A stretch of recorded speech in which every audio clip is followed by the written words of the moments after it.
I switch bitches. I got hot revive. Every song that I made, even sitting on this couch, is made on my phone. Rod Wave had DM'd you? Oh yeah.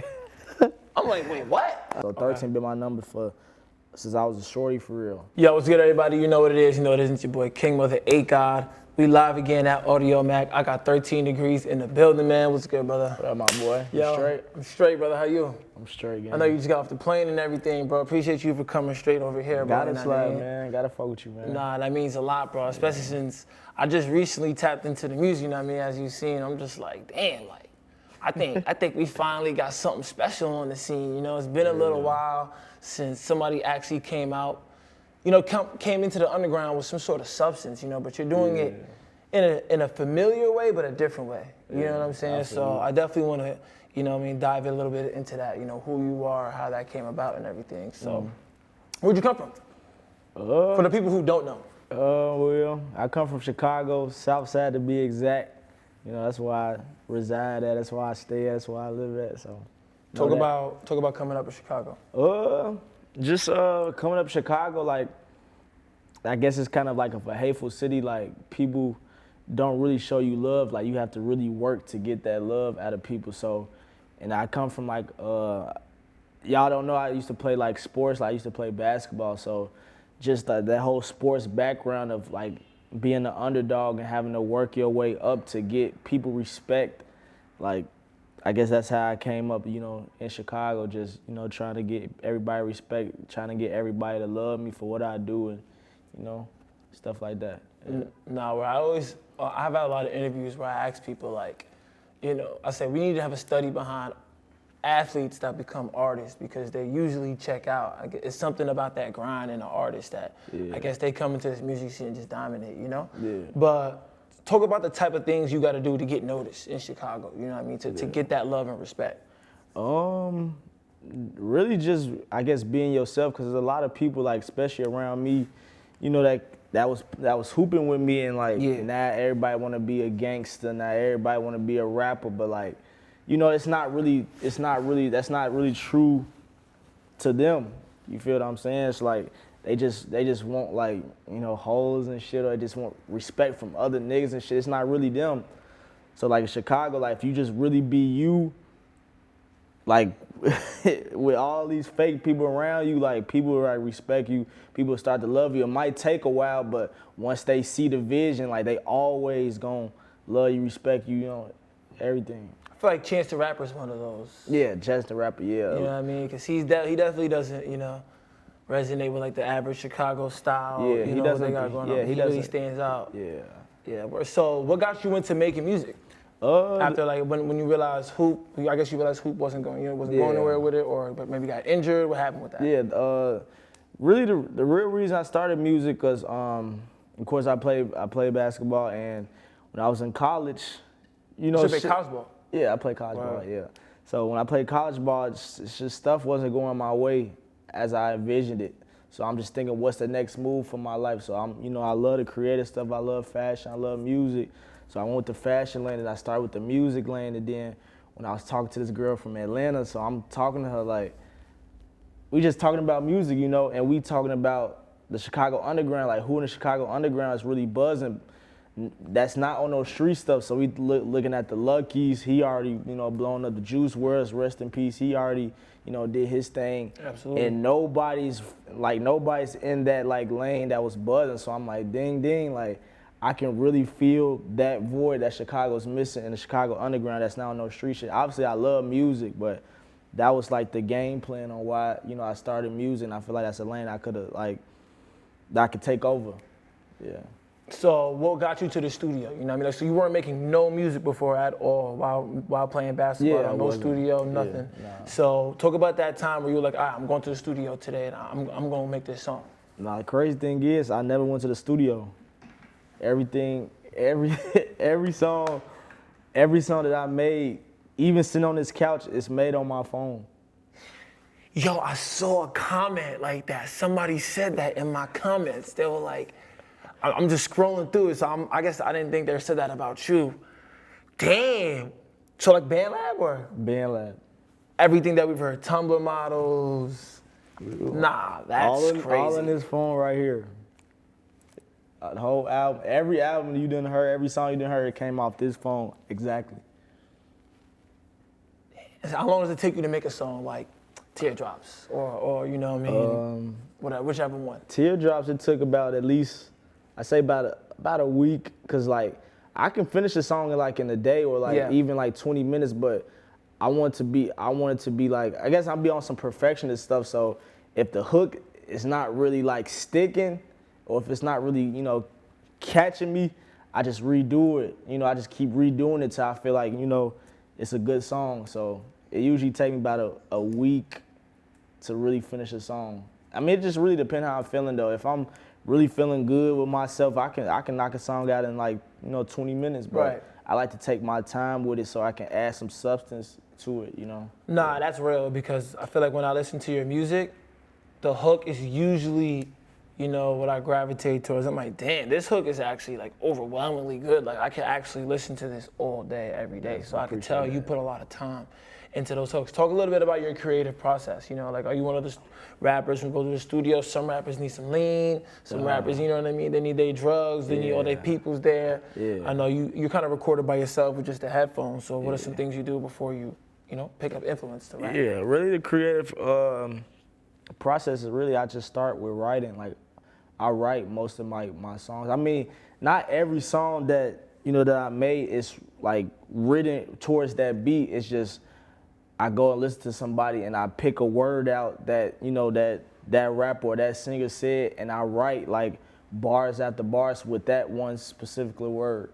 And I do that right before I, go in the studio, and like, I low-key be making myself mad. Like I go on Twitter, I'm seeing everybody, all these blogs talking about this person and that person. I'm at all these lists and stuff, so I make myself feel an emotion for me to, get in the studio and just really like pour my, emotion into the beat, right. Whatever. So they feel that shit. Yeah, so like I guess that's my process when it comes. So I don't be doing all the lean, smoking and shit. Like I don't really be doing that to like, I don't know, I don't use that just for like a gain or like to really get my mind going. Like my mind can be going whenever. Right. So yeah, that's my process. No, that's tough, because every day, everybody out there, as soon as they get right, they get up, they turn into a druggie. Yeah, they start, double cups, even if they're empty. I've seen it all. Yeah, you know what crazy. I'm saying? So talk a little bit about your early influences coming up, just artists you grew up listening to, because a lot of your music brings a lot of nostalgia, you know what I'm saying? Yeah, I mean, you brought up in your reaction, like The Dream is one. So I was right. Yeah, you was right. The Dream, T-Pain, Juice WRLD. Someone said Roscoe Dash. Roscoe Dash, like, you could throw Roscoe Dash, you could throw Rich Kids, you could throw Sicko Mob. Yeah. Like, they was kind of in the same, like, I guess, realm. But, like, the real inspirations is, add Lucky too. But, like, real inspiration right now is T-Pain, The Dream, just, The Dream, his songwriting capabilities. And he wrote hits for everybody. They don't even know. Yeah, they don't even know. Don't even know. Just with him and T-Pain, just really focusing on like they hooks and shit, and then like, when I go into my verses, adding like, I guess, emotion and substance, like that's where Lucky plays a part. Just adding like that real life, that just that relatability. Yeah, absolutely. So, yeah. Would you say that sound is intentional, or did it just naturally evolve that way? It naturally evolved that way, cause I love like doing the little singing shit. Like I love like pouring my heart out, screaming, talking about heartbreak, talking about women and shit. But I never really knew how to like put it into my music. So when I first started, it was kind of like, I ain't gonna cap, it was like on some fake opium shit. Like, on some fake opium shit. Everybody was on that way, but like once I start getting like, finding myself, finding my true self, like it just naturally evolved to what I'm doing now. So everything I'm doing is me. It's not like no gimmick, it's not no aesthetic. Like everything that you see out of me is me. So, yeah. So you've been getting a lot of love recently from the blogs, you know what I'm saying? What does that mean to you, being that a lot of your music is as good as it is because you weren't getting the attention you felt you deserved, you know what I'm saying? So how does that feel now, knowing like I see you everywhere almost now? You know what I mean? So how does that feel? It feel good, but I always keep in my back of my head, like I be telling my homie that, that's over here, that y'all can't see that. I mean, I be get posted on these blogs, but I always feel like I'm not shit, I'm not enough. Like, we need to do more. Okay, I get posted by this blog, okay, cool. You celebrate for like 2 minutes, okay, it's more. It needs to be done. Or like, oh, you in this list, but it's a nigga higher than you, so I'm always like, I'm out to gain more. You feel me? Like, I celebrate myself, of course, but like, it's always more that needs to be accomplished. Job's not finished type shit. Yeah, job on some Kobe shit. Like, Job's not finished. So I peeped yesterday. Rod Wave had DM'd you? Oh, yeah. I'm like, wait, what? I swear to God, I was just. It's go time, you know what I'm saying? I was literally, I guess, finna start recording, and I'm just, just looking at all my, like, requests and DMs and shit, seeing what the fans saying, then I see Rod Wave. I'm thinking it's like a fan account. I had to press the account 4 or 5 times. I'm like, damn. So, yeah, he showed love. I fuck with Rod. So how did that feel, being embraced by, he a GOAT, honestly, top seller. Nah, it feel real good, but like the stigma in the underground that they don't like Rod Wave. I don't know why, but, but me, I fuck with him, and just his stature and like where he at in his career. That's something I, want to, get to someday. Yeah. So who else in the underground scene do you respect or, are looking to collaborate with? It's easy. Lil Tupac, that's one. That's my boy. Zucchini, 1300 Saint. Them all my guys for real. But like people that I really just respect just from afar is Fake Mink. I like Fake Mink. Baby Sosa. I love Baby Sosa. And I've been getting to like Fang. Fang Yeah. crazy. Fang, bro. yeah. Fang crazy. Yeah. Nah, yeah, okay, word. So let's talk about Click City a little bit, Yeah. Volume 2. Yeah. Why'd you name it that? Click City really.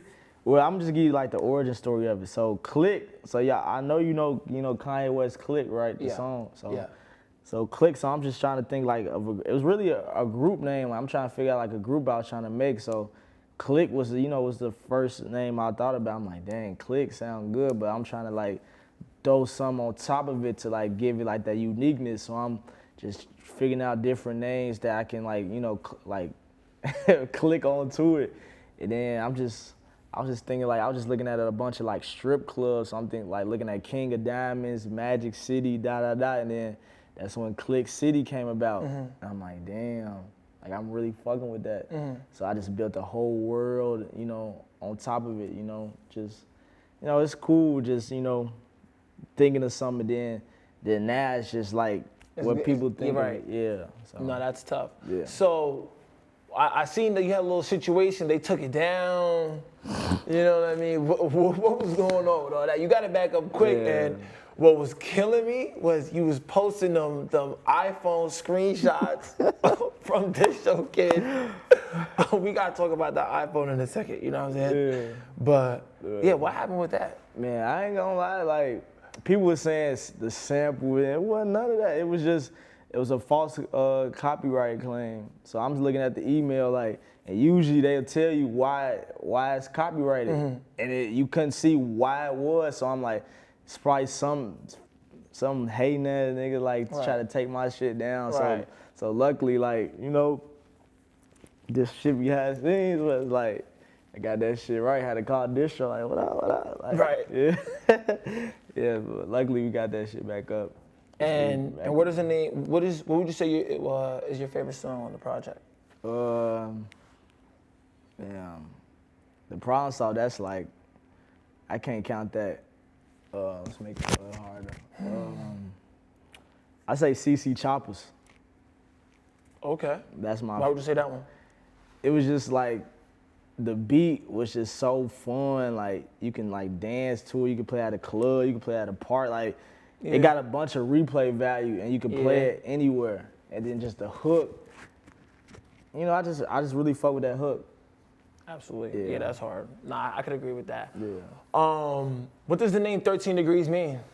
Okay, the origin story behind that, 13, that was my number when I was growing up playing ball. So 13 been my number since I was a shorty for real. Okay. So like when it was time to make music, 13 was my identity. So 13 had to be a part of my name somehow.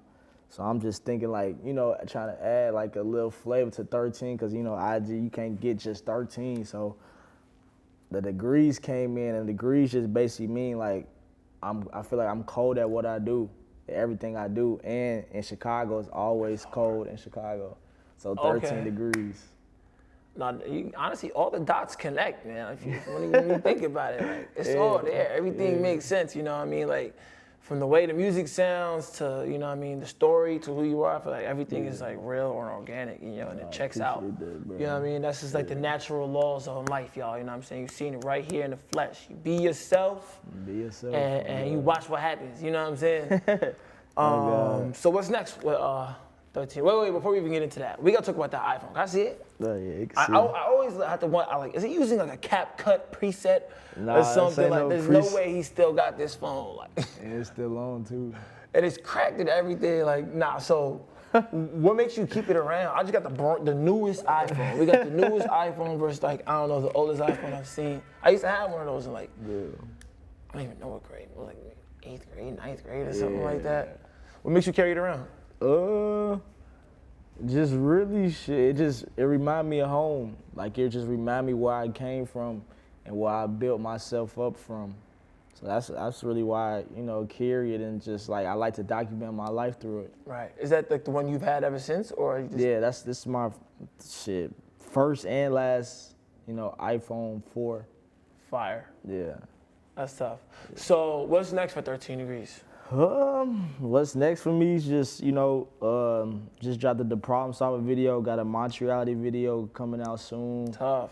Couple more music videos off Click City Volume 2. Just want to show, you know, people my directing skills, my creativeness, you know, just adding more fuel to the fire, just showing people like, you know, I could do different stuff other than, you know, the shit that they've been seeing, and just really preparing for the next mixtape, right before the summer hit, getting folks like something they can dance to, shake their ass, like all type of shit, like, so that's the goal for me, you know, that's what's next. That's tough. Yeah. Yo, man, I appreciate you for coming through, man, chopping it up. You, it was, like I said, it's good to get to know you a little better, you know what I mean? Obviously, I'm about to go home, listen to the music, so I'll be able to, you know, understand it a little bit more, you know, even though I feel like I got it off the rip, but it's just better to know who you're listening to, you know what I'm saying? For sure. Appreciate you, bro. Appreciate you, bro. Yo, definitely, man. Yo, doers, you know what to do. Hit the like button, share button, subscribe button. We got 13 Degrees in the building. Appreciate Audio Mac for letting us, you know, run it up all year. We got a lot more interviews on the way. Peace.